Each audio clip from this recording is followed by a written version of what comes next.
Good evening, everyone. We're just getting situated, carrying things over, getting situated, and moving to our evening Dharma talk. So, if you give us just a few minutes to get set up, we'd appreciate it. So, again, welcome everyone. We know we have several new folks joining us this evening, and we're glad to see everyone. We've had a really productive day this evening, so I'm going to go ahead and get the screen up. Kushin, do you have the bell for us to do the? Thank you, perfect. So go ahead and do our introduction of our speaker, and let's get started. Again, hello, welcome. This evening's Dharma talk is by Sanki Harold Schlitzwig, and he is going to speak with us this evening about finding our way in an interdependent world. He is going to talk about 35 minutes, and then we'll open it up for discussion, and we'll coordinate and we'll work with the group through the discussion. But before we hand it over to Sanki, we are going to do our Dharma verse, our opening Dharma verse, and you can follow along if you do not know that by memory. So I'm going to allow Kushin to ring the bell for us, and we will get started. If you will please just keep yourself on mute, do the verse with us, but we keep yourself on mute, and then we will open it up as well. So thank you so much, and if you will join with us for the opening Dharma verse, that'd be appreciated.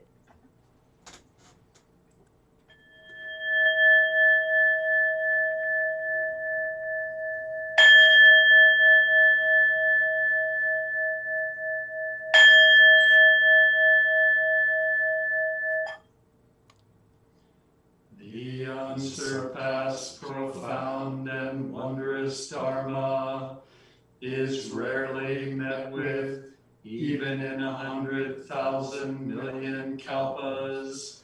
Now we can see and hear it, accept and maintain it.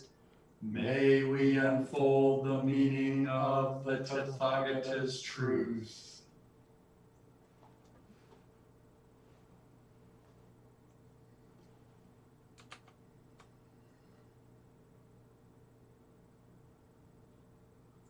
All right, again, welcome, and we will hand it over to Harold now to get us kicked off with this evening's Dharma talk. So, Harold, thank you. Sanki, thank you so much. And everyone, again, I'll give your attention to Harold and to Sanki, and we will again open it up for questions for Q&A after his talk. Thanks so much, everyone. Enjoy.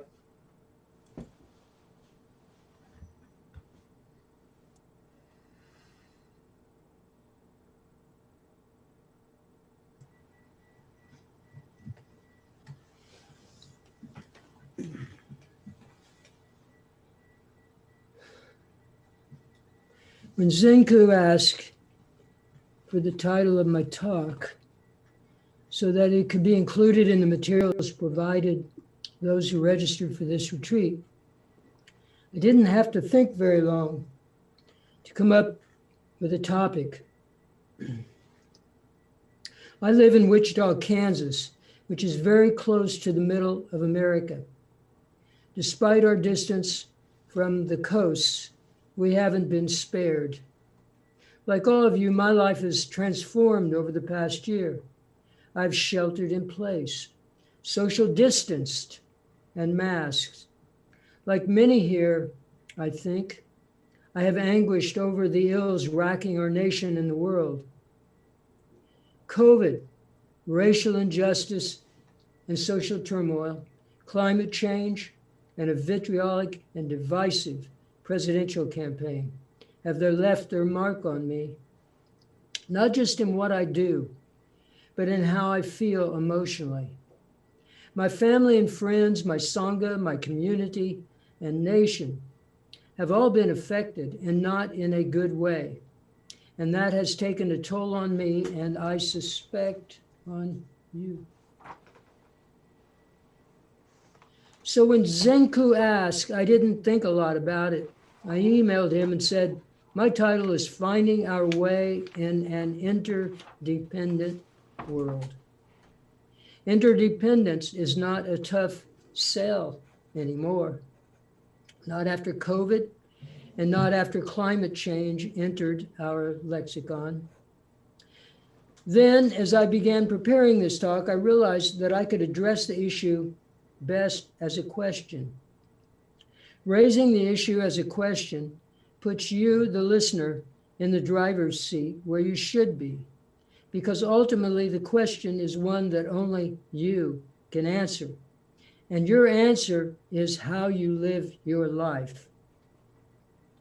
The question is, how do we awaken to reality and live compassionately in a world that is both interdependent and impermanent?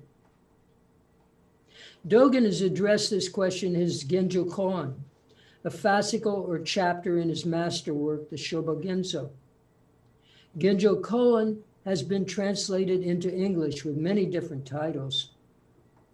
Tanahashi's edition of the Shobogenzo translates Dogen's essay, Genjo Koan, as actualizing the fundamental point.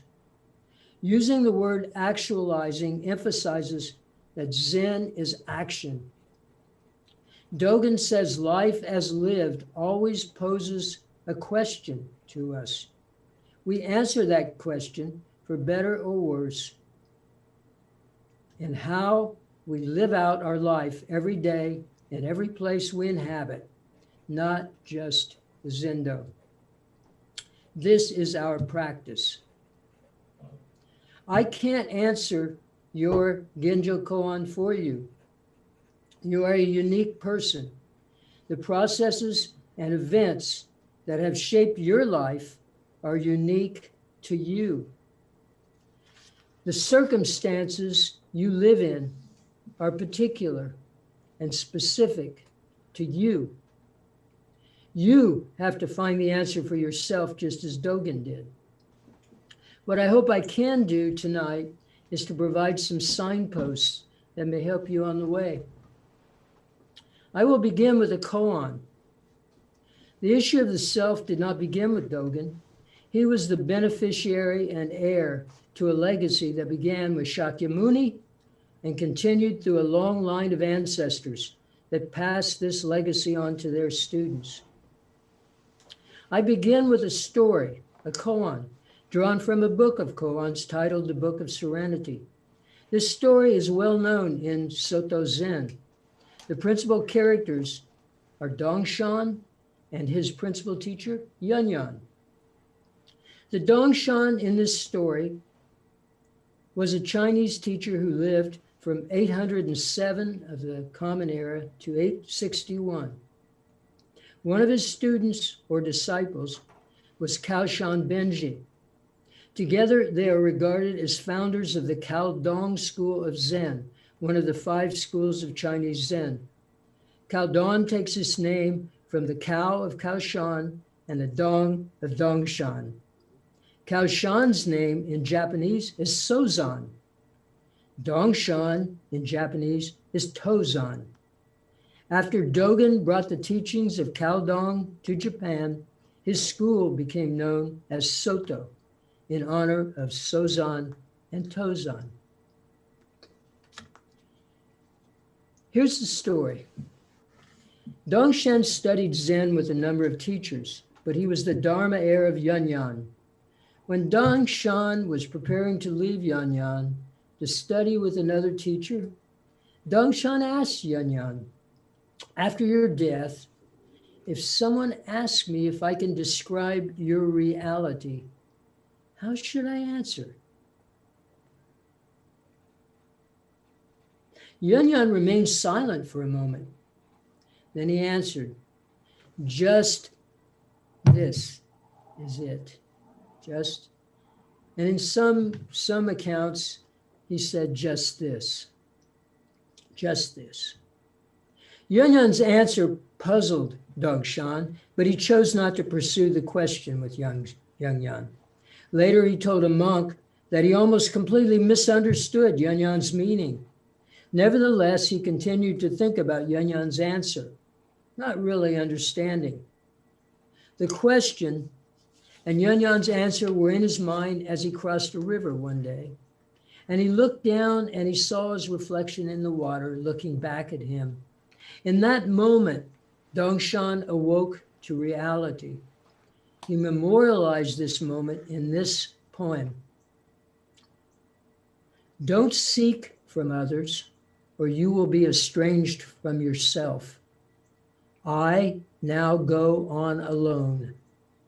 Everywhere I encounter it. It now is me. I now am not it. One must understand this way to merge with thusness. Dongshan begins his verse with a warning. Don't seek from others or you will be estranged from yourself. As Hojo, Tayun Elliston Roshi once said to me, a teacher doesn't give you anything. The answers are there inside of you. That's where you need to look. Hojo likened this process to peeling an onion layer after layer to find the truth at the core. These words of Hojo's are the words of the ancestors transmitted to us today. But these are only words. Words, whether Dongshan's or Dogen's or Hojo's or mine, are fingers pointing at the moon. Hopefully they're useful fingers, but fingers nevertheless, not the moon. I want to get back to Dongshan, but I think the way to do that is to look at other expressions that approach the same question, this question of thusness, of reality as it is, and our relationship to it. I want to share with you a poem I wrote some years ago, almost a decade ago at this point. The circumstances of its writing are explained in the poem. The title of the poem is True Self. Awake before dawn, still perplexed, I ponder the ancients' words. Seeing one's true nature is recognizing one's self in all things. But if the 10,000 things are self, how can there be a self? How can there be my self? Leaving early, hitting all the stoplights just right, and now arriving early, I step out of my truck and I put aside my thoughts. Wide awake, I fall into a dream. As I wait for the Zendo to open, a cool September breeze wafts through the trees. The wind that rustles the leaves answers all questions, even mine, and reminds me finally both who and what I am. As the poem says, I wrote it after an experience that took place one Sunday before our regular Zen service while waiting for others to arrive and unlock the Zendo. I say in the poem, I fell into a dream. By that I mean I fell out of my usual world. I fell into something. I don't know what. Afterwards, I called it a dream. It was like reverie without thought. I was there without knowing I was there until I wasn't there anymore. I had experienced this sometimes before during Zazen. After some time, it could only have been a few minutes, I was awakened by the wind in the trees, and I felt an exhilarating sense of identification, of myself as unique and valuable. I wrote the poem and I sent it to Hojo. Hojo is my teacher. In the first draft, I ended with the words, who I am. I felt like, and it was an emotional certitude, that for the first time in my life, I knew who I really was. Hojo sent it back to me and he suggested a change to the last line. He suggested rather than who I am, I should say what I am. I resisted that change. I returned to that poem and what I could remember of how I felt many, many times over the years. I would read the poem with Hojo's ending, and then I would read it again using mine. I could remember that incredible sense of exhilaration, the feeling of knowing who I am in a deeper and more intimate way than I had ever experienced before. I felt like changing the words, as Hojo suggested, from who I am to what I am, would somehow diminish that experience. Years later, as I review this poem, I realized that the feelings, the emotions I experienced that were so profound and intimate could not flow solely from my own limited life experiences and narrow sense of self-identity, but only from my connection to something much bigger than me. Who I am, what I am, who am I, what am I? I've now come to realize that it is not an either or, a this or that. It is a both and. I am both a who and a what. Both a who, a unique person, and a what, the universe that has made me what I am. So I changed that final line to both who and what. Dogen in Genjo Koan underscores the importance of the network of interrelationships that connect us to phenomenal reality. He says, conveying oneself toward all things to carry out practice enlightenment is delusion. All things coming and carrying out practice enlightenment through the self is realization. But let's not forget Dongshan. I'm going to return to Dongshan. But before I do, I'd like to touch on what some others have to say about our key question. How do we awaken to reality and live compassionately in a world both impermanent and interdependent? I apologize for the circuitous road I'm taking in addressing this question. I think in the end, this approach works better than a straightforward exposition. The route that takes the shortest distance between 2 points doesn't always get you where you need to go when you need to be there. I hope you're following along so far. The road we follow is twisty and curvy. Joanna Macy is well known as an environmental activist, author, and translator. She's a follower of the Dalai Lama and practices the Tibetan form of the Mahayana. She is an advocate for what is sometimes called socially engaged Buddhism and is influential in Buddhist circles in both the United States and Europe. In her book, World is Lover, World is Self, Courage for Global Justice and Ecological Renewal, Macy describes 4 ways she believes people often view and relate to the world around them.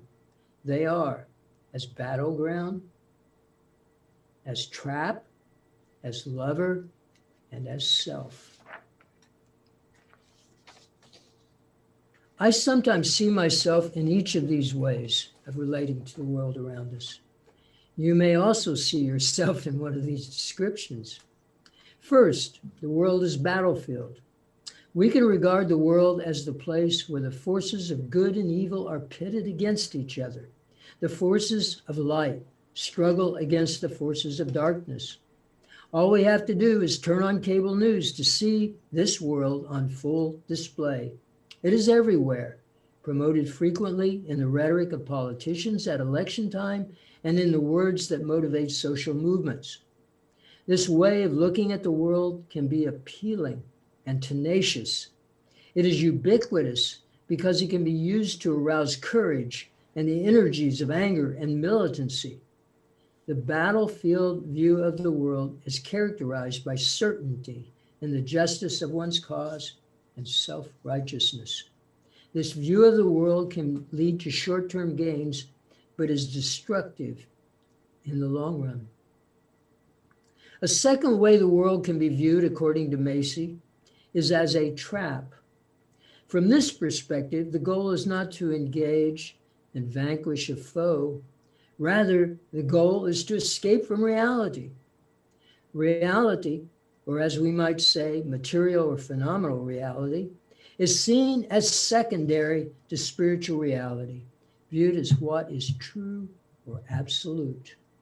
Engagement in action that addresses fundamental problems, such as climate change and environmental degradation, racism, sexism, poverty, and war, are viewed as diversions from the important task of spiritual practice. As Macy says, many on the spiritual path, and this is a quote, many on the spiritual path seeking to transcend all impulses to acquire or destroy, put great value on detachment, end of quote. She notes, quote, they often avoid looking at the ways in which they themselves benefit from systems that perpetuate oppression, end of quote. Both of these ways of viewing the world and the actions that flow from these perspectives suffer from the same deficiency. They both view the world as something separate from ourselves. They both view phenomenal reality as other than self. Reality is something to be either manipulated, as in the battleground view, or avoided by retreating into a sterile spiritualism. In the first view, self battles other on battlefield Earth. In the second, the self is divorced from the world in which we live and sidesteps the important question of our own role in creating and sustaining this reality for ourselves and others. Both views lend themselves to actions that treat others and the natural world as instruments to achieve our self-centered goals. Now, in contrast with these first two, Macy argues for the viewpoint of world as lover and world as self. She sees world as lover as a prelude and a help in attaining a much more holistic view of world as self. Macy defines world as lover, quote, as an essential and life-giving partner, end of quote. I understand what she is saying, and perhaps she's correct, that seeing the world as lover is a stop on the way to world as self for herself and others. But as one who follows the path of Zen, I would not separate the view of world as lover from that of world as self. Rather, I think the experience of world as lover, defined as an essential and life-giving partner, is a key element of the felt experience of the world as self. Okay, let's check in again with Dongshan. Remember Dongshan? We started with Dongshan. When Dongshan looked at the river and saw his reflection, he woke up to the reality of all things. And he wrote, I now go on alone. Everywhere I encounter it, it now is me. I now am not it. The I in Dongshan's verse is the compounded self, the self created, constructed, and manifested as separate, individual, and uniquely me.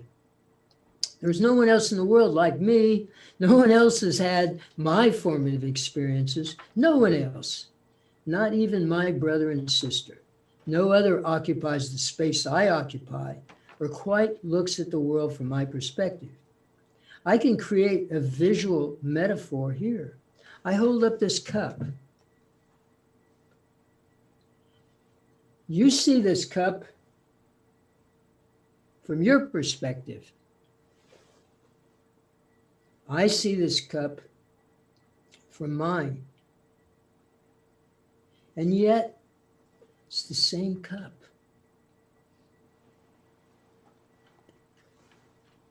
Same cup. A difference in perspective can devastate our society if it isn't leavened with an understanding of what unites us as well as what divides us.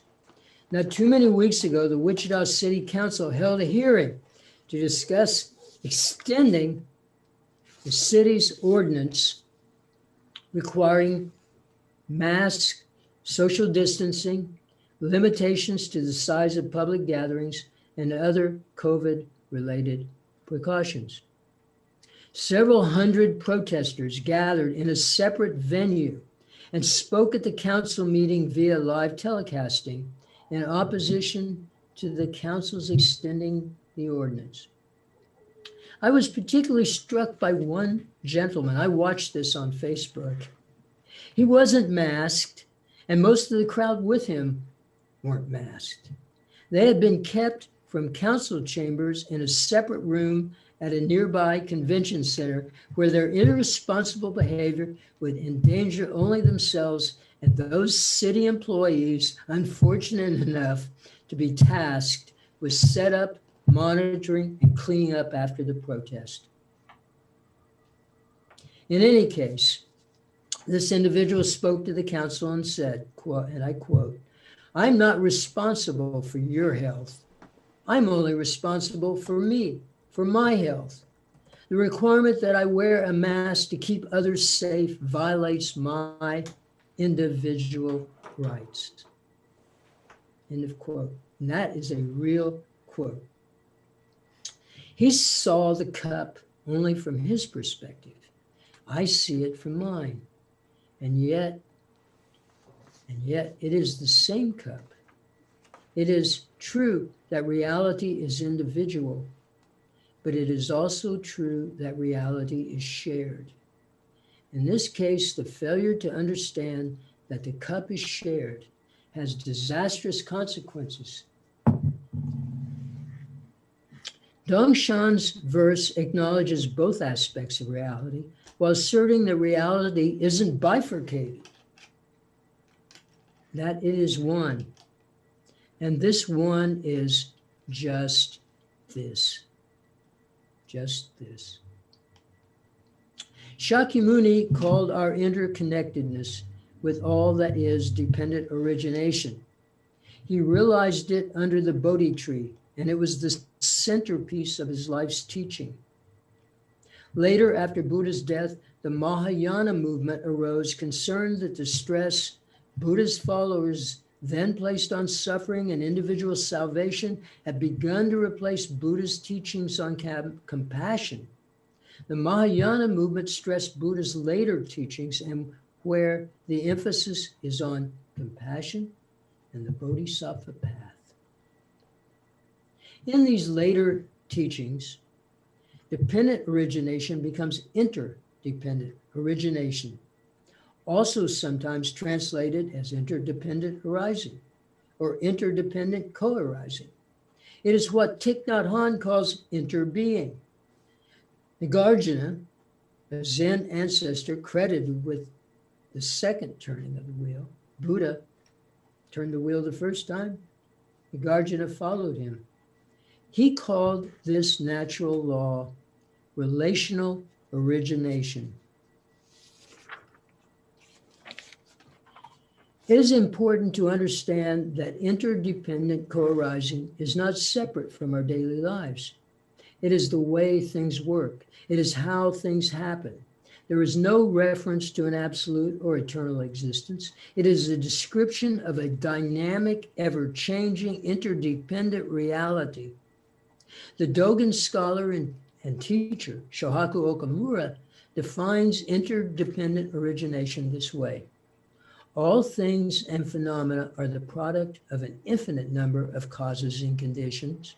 All the causes and conditions are infinitely interconnected and constantly changing. Hence, all things are impermanent and lack independent existence. They are empty. When Shakyamuni Buddha formulated interdependent origination, he feared the world would not understand. When his disciple Ananda called his teachings wonderful and profound, yet clear, Shakyamuni cautioned him in words that seem a fitting description of our time as well as his. This is what Shakyamuni said about his time. It is through not understanding, not penetrating this doctrine, that this generation has become like a tangled ball of string, covered as with a blight, tangled like coarse grass, unable to pass beyond states of woe, the ill destiny, ruin and round of birth and death.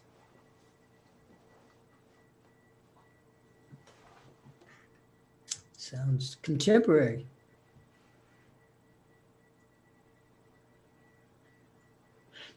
As I said previously, the I in Dongshan's verse is the unique me, and the self-centered me, the me that sees the world from my perspective. The it in Dongshan's verse is the it of reality, of the world as it is, in all its beauty, in all its variety, in all its difference, in all its suchness. Just this. I would argue that you too are both a who and a what. Dongshan says one must understand this way to merge with thusness. I would like to end with a discussion of practice, of waking up to reality in a world of impermanence and interdependence. When someone comes to the Zendo, our Zendo here in Wichita, for the first time, it's easy to think that Zen practice is chanting, zazen, and walking meditation. Another person may have become interested in Zen by reading. And in this situation, ritual and meditation may seem quaint practices, secondary to philosophical discussion. Then, after one has attended services for a period of time, listened to Dharma talks, perhaps participated in Dharma discussions, a newcomer may have heard that one needs to practice zazen off the mat, as well as off the cushion, as well as on the cushion, in the world as well as in the Zendo. But what does this mean? What does it mean to take my zazen off the cushion? How does that work? The Dogen scholar and Roshi Shohaku Okamura says Genjo Koan represents Dogen's basic philosophy that one should approach every activity as bodhisattva practice. That is a direct quote. Genjo Koan represents Dogen's basic philosophy that one should approach every activity as bodhisattva practice. For Dogen and for Zen, events, things, happenings are neither inherently good or bad. But human beings are not usually neutral in their relationships to what is occurring around them. Things that are useful or meaningful to us, we value. We dislike or ignore those things that are not useful or that harm us.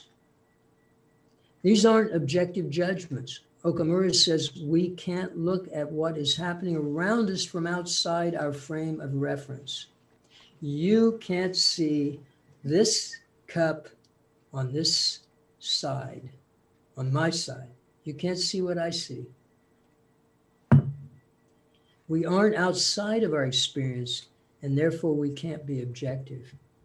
We form our world constructing categories of likes and dislikes. We don't see the world as it is, but as we've created it. Things we like, for example, colorful flowers in bloom, become big in our experience. Of course, things that annoy, irritate, or harm us, for example, the weeds in my garden, spark aversion, and they also become big in experience. Things we aren't interested in or that displease us become small or even invisible. The world we live in, the world of likes and dislikes, is the world we create as we encounter the 10,000 things, the myriad dharmas, everything that lives in our experience of the phenomenal world. We can't help but create a world this way, but we can keep in mind the caution that the world we have made does not reflect true reality. If we practice with this in mind, we can let go of our rigid narratives. One example would be Joanna Macy's depictions of the world as battleground, where the world is trapped, and free ourselves to respond appropriately in each situation as it presents itself.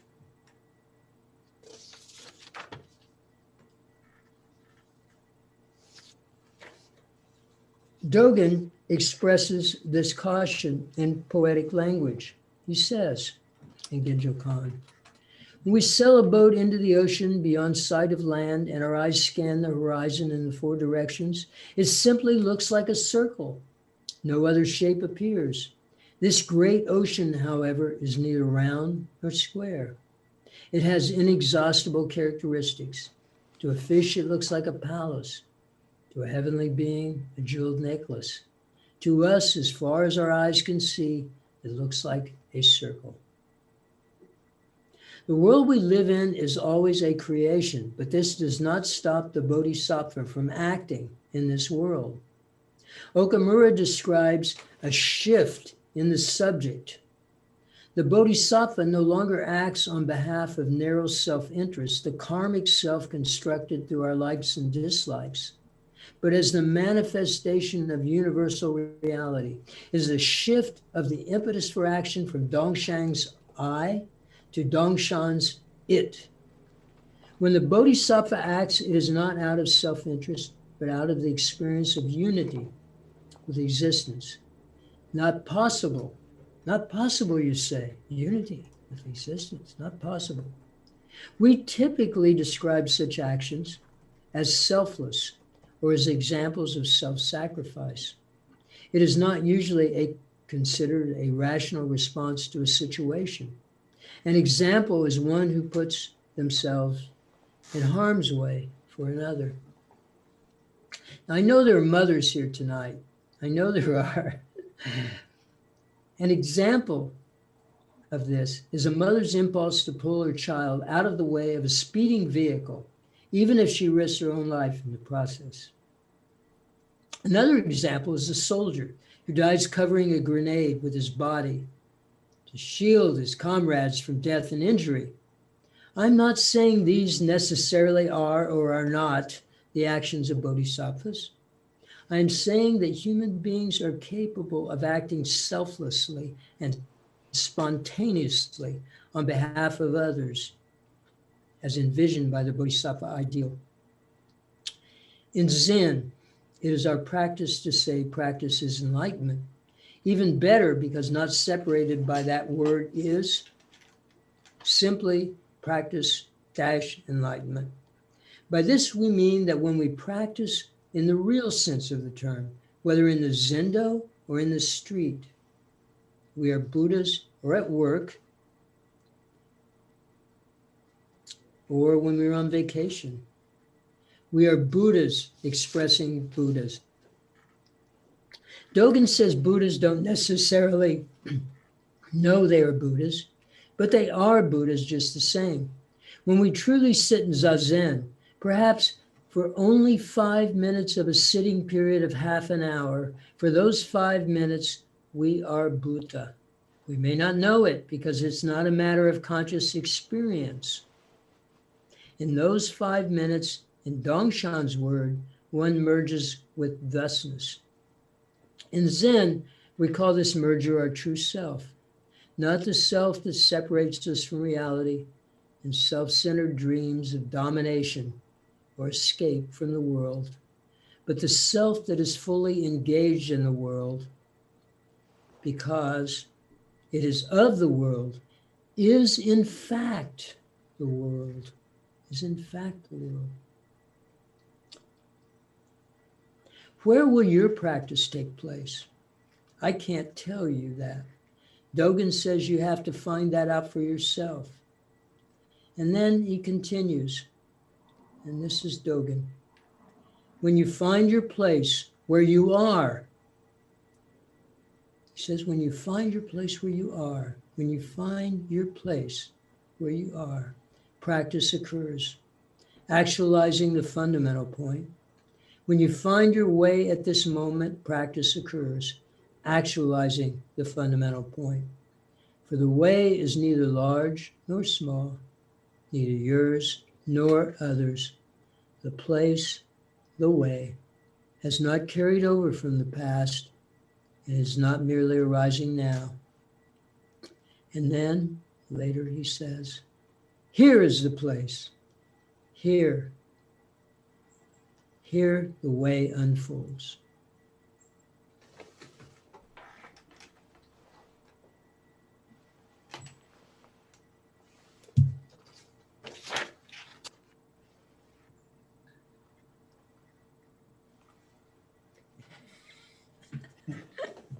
So here's Futsatsu. Yes. I was just giving a moment for a pause because that was, yeah. Gotcha. Again, as always, we are moving into the comments, questions, and discussion portion of our talk. Again, Sanki, thank you so much for your words. Just gotcha. Thank you so very much. We welcome now questions. Again, we know that there are many people online, and many people probably have comments or questions. Myself and Cosette, raise your hand, Cosette, are here to help monitor, and we will call. If you would come off of mute, raise your hand, or if you want to put your question in the chat, please feel free to do that. But we're going to open it up for questions, comments, and discussion at this time. So please don't be shy. This is a safe space to have conversation, and we welcome your discussion. So um, please commence with questions or comments. We welcome them. Yes, Sangaku Sensei. Gasho Sanki, Gashu for the tour de force. Very relevant, as I think was your point. And I think it is Jingo Cohen. I think it is the point. I was struck when you were the juxtaposition between impermanence and interconnectivity, inter-R, and the suggestion that it might be kind of a double helix producing in between the two the unfolding of the chain of causality. But particularly, I was struck with your using the prototypes that the author suggested. And I had the sense that that weave was not as comfortable as the weave between the impermanence and interconnectedness in terms of it actually producing the here and now, as opposed to having to categorize it. My question would be, how do you express inmo, thusness, without characterizing, without synonyms and constructs? And if you had mentioned a couple of things that had happened to you in the Sangha, I'd like to know a little bit more about that way in which you came to this understanding.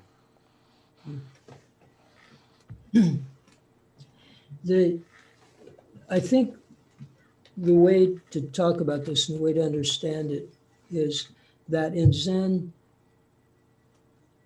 when we act out of our true nature, it's not considered. It's not a considered action. It is the mother who reaches for her child as she's going into as it's going into the street to stop it from. If I'm right in where you were going there, it's instinctual. It's the realization that is had is not an intellectual knowledge. Buddha himself talks about it. He says in one talk, it was right after his enlightenment, so-called enlightenment at that point, after he realized the way the universe works under the Bodhi tree. And he came out and he despaired of ever teaching that. And the god Brahman comes down and convinces him to teach. But what he says in his explaining to Brahman his pessimism is he says that it is not a matter of reason. It's not that it's excluded from reasoning, but that's not what's happening. What's happening is as we peel away that layer, or as an event rips the curtain apart for a moment and we see reality as it is, that the impact of that event can change how we act. Now, I don't think that we're always bodhisattvas. I don't think a bodhisattva is always a bodhisattva. And I think we're bodhisattvas in the same way we talk about people who are Buddhas. When I act unself-consciously and without motive, without some sort of selfish motive, even a selfish motive that I want to be respected in my community, but when I act genuinely, without any concern for profit, for how that might reflect on me, that is the act of a bodhisattva. A bodhisattva, it's not that self-centered me. It's not the me with an agenda. Bodhisattvas act when the need arises because of that need. There's a story about Avalokiteshvara, and I don't recall the whole story, how it unfolds, but Avalokiteshvara, there's two monks talking about Avalokiteshvara, and one says Avalokiteshvara's got all these hands and eyes, and one of them says, what is it like? And I think this is close to your question. What is it like to act in this way?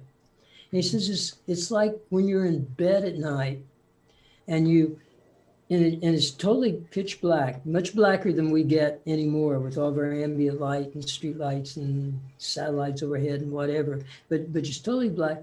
And you're reaching for your pillow, and you're doing this instinctively. You're reaching for something. I used to try to explain it too. It's as if you have no feeling in your left hand.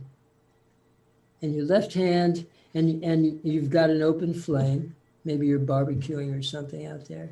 And there's no feeling in your hand, and you have no, maybe it's paralyzed as well. And you're running around doing things with your good hand, and the rest of you's working okay.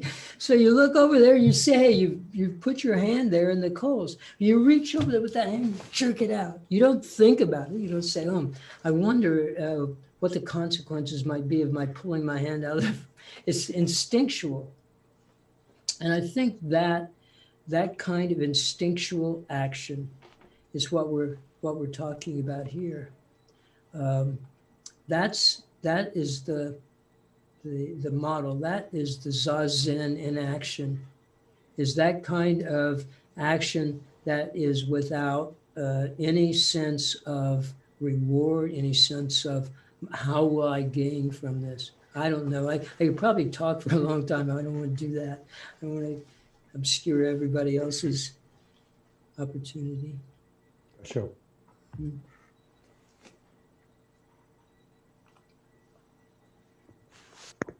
Maybe we should have a discussion. Walter, I saw that hand go up. Was that a hand, Walter? Oh, no. We have 33 people on this talk. Mm-hmm. And surely some of you want to throw a rock at me or something. Please do. I've got a tough skin. I can. Yeah, I'm far away. I'm in Wichita. You'll never get that rock over here. He's willing to be stoned. So stone me. I remember sitting once in Kuwasan, and I think we were talking about Genjo Koan, and with the group, with the study group that regularly meets on Tuesday nights, the Dharma study group, and Hojo was there, and Kuwasan made the comment. She said, well, it brings her, she said at that time, she says, well, this makes me feel better because Buddhas aren't always conscious that they're Buddhas. Right. Sanki, I will say a comment here though, but I really was touched by the very beginning of your talk. Because I feel like, it's like for me, this teaching, this practice is a stone, a foundation in the midst. When you feel like the winds are, it's like that old song when the winds are, flailing, you're all over the place. But I could feel that energy in the beginning of your talk about the stability of practice and coming back to practice and coming back to the knowing of the uncertainty is the constant thing of in our practice, and it's been taught for thousands of years, and it's like you said, it's as if they were writing for the now. And that's one thing I love about this teaching, is that it is in the midst of let's start the theme of our conference. How are we managing in the midst?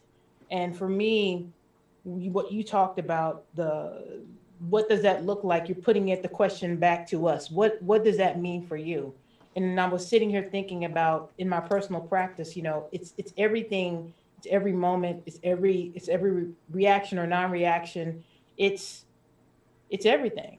Practice is every piece of our lives. So do you have anything else to you spoke really well on that, and that's what resonated with me in your talk. And this is the theme of this is why we're here having this discussion. We're here together as a sangha to practice in the midst. So any other words around that? Yeah, I actually do. There are people in our who follow our tradition who are who are practice engaged Buddhism, and if that's what they're impelled to do, that's fine. And that engaged Buddhism, that marching in the streets with the Black Lives Matter movement, you know, protesting in South Dakota with the Lakotas and the Sierra Club, that can be practice. But that practice is not doing that. It's what you do while you're doing that. That is the practice. Practice is our interactions with each other. That's why practice can take place everywhere. And as Dogen says, it takes place where you are. So if you're working and you have coworkers, it's your interactions with your coworkers. We talk about the precepts. Precepts are good guidelines. The precepts give us some suggestions about how to interact with others. And in particular, I think I like the 10 precepts. I know when folks take Jukai, they take 5, the beginning 5. But one of the things that I found working, one of the most important precepts is simply not talking to people about other people. And, if you can listen to others, it's such a gift, I think, in this society to someone just to sit and listen to them and then not talk to anybody else about what they told you. And then after a while, they learn that they figure out they can trust you. And it's not something you think about doing. It becomes just a way of doing. And it is, we have the precepts in order, as some people say, we have them to break them. Actually, we have them so that when we do break them, we're going to recognize that and we try to be better. But the precepts are guidelines, and, in the beginning, I think especially, they can help us navigate through a lot of these things. Now, using the precepts in the way I'm talking about, that's not the bodhisattva. That's not the spontaneous action in a situation that is appropriate in that particular circumstance. But it is part of getting you there, because you begin to recognize these circumstances, and you learn to temper things with wisdom, and then eventually it becomes a part of how you behave. You begin to see the interconnections, and that's what Dongshan does. And I think a lot of folks misunderstand and think, well, this is gradual enlightenment, and that Soto's there. It's not gradual. If we look at Tosan, he was enlightened when he looked at his face in the river. And Dogen constantly talks about this. There was all this preparation. He spent years with his teacher before he looked in the river, saw his face. So I think all of that matters. Mm-hmm. Thank you, Gasho. And I'm doing a quick. Oh yes, Kushin. Sanki, I want to thank you for that talk. It was delightful. It made me smile often along with you, and to see your joy talking to all of us and sharing. You talked about Joanna Macy, and I had the privilege in April to listen to her at Upaya give a Dharma talk. And I think she's in her mid 80s now. She's an elder woman, and the vibrancy with how she spoke, she almost became translucent to me when she was speaking.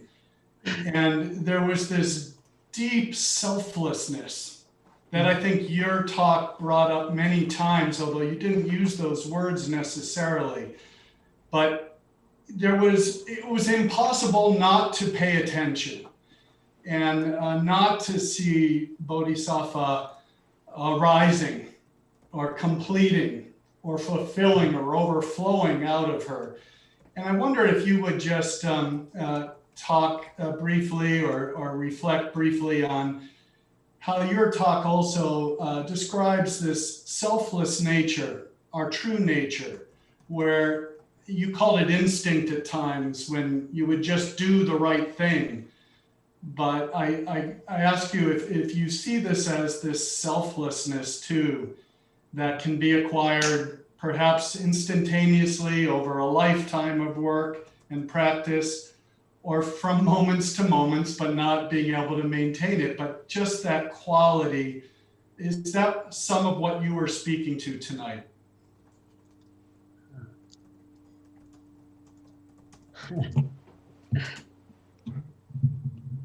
I actually want to get back on the nation of practice, because I think we can maybe put too much emphasis on spontaneity if we're not careful, but because spontaneity arises out of practice. It arises out of sitting in the cushion, and it arises for Joanna Macy. I think her kind of spontaneous goodness, if you want to call it that, comes from many years of service, so that who she is and what she is becomes indistinguishable from her activities to benefit others. So I think in some ways we got to be careful, because there's not a false, this can't be seen as a false dichotomy. It's got to be seen as something that occurs along the way. One of the interesting things I noticed, and I'm not sure exactly I think I know how to deal with it or how to think about it, but Tozan was enlightened more than once. If you read the account of Tozan, and you read Kaizen's account of Tozan, Kaizen doesn't deal with this particular koan a lot. He talks about another situation where Tozan was enlightened by Yunman, his teacher. So I think that what you got to look at is these moments as moments where we change and we learn, but they're not the end of the story. And they flow out of our practice, and they flow into our practice. You know, folks in Zen sometimes are very hostile to notions of kensho. And I've read Dogen many times without finding that kind of hostility. He didn't really think kensho was that important, but he didn't deny its existence. And kensho is I don't see kensho as enlightenment, and I don't see enlightenment as once you're enlightened and then you're always enlightened forever. I think in Zen we have people that backslide, if you want to call it that. What's important is practice, and that's what Dogen said, and that's what he emphasized over and over and over again, is practice. And he said there are people, he spoke approvingly of folks who practice and who never have moments of kinship, and I assume never have moments of spontaneity or whatever, but they are there when you need them. They are there, and I think that, you know, a lot of that, it can be very, very highly overrated. I know that I really like Joanna Macy too, and I like her work not only as an activist but as a translator of Rilke. Um, and she is an incredibly prolific woman who's done so much, and I can't think highly enough of her, and she has been extremely influential in both in Zen and and into the Tibetan practitioners with their practices. So I don't know if that addresses your question or gets to it or not. It's all part of the same, so thank you. That's good. And I'm gonna lean us back toward practice. Sanki, thank you so much for your teaching. Thank you, everyone, for your conversation and interaction. Again, as we began, we will end with our closing Dharma verse, and I will put that up on the screen so that we can all do this together. Again, please mute yourself. We will allow Mission Mountain Zen to be our leader here. And again, I'm gonna turn it over to Kushin, and then we will shortly after that transition back into our Zazen schedule. Again, thank you, everyone. We'll have continued conversation. This is exactly what we are here to do, to have the conversation, to study the Dharma, and to be in Sangha. Again, thanks so much, everyone.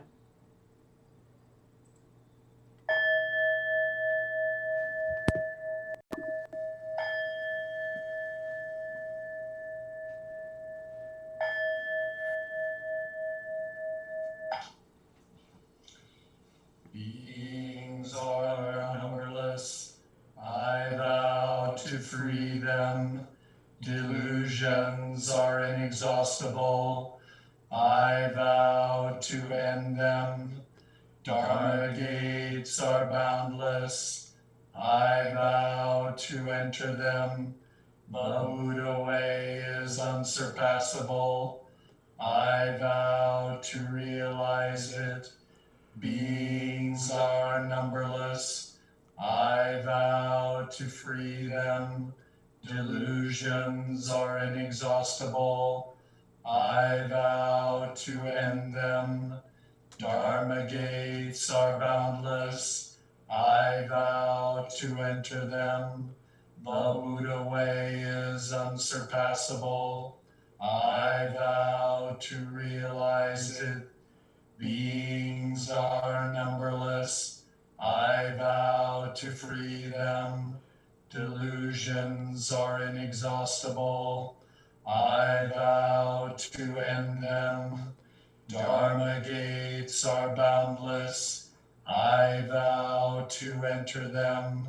The Buddha way is unsurpassable, I vow to realize it.